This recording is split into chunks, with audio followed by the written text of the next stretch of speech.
Анинка, слухай, что рабілася опять, вот табе пирамиры. Гэтак на выходные унук звонил мне, казал, гэтак уже летели на Киев ракеты, гэтак бомбили людцев, ребятки там загинули знову. Вот что.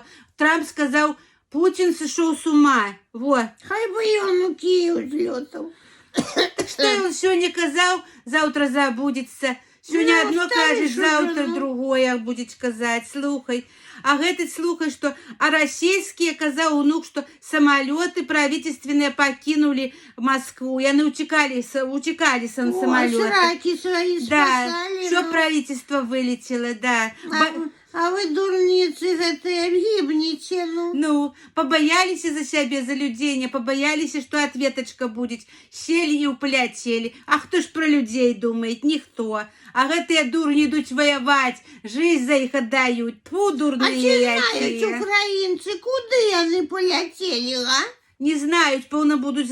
О, надо подсказать, как следили куда. Не надо бомбить по Москве, самолет надо.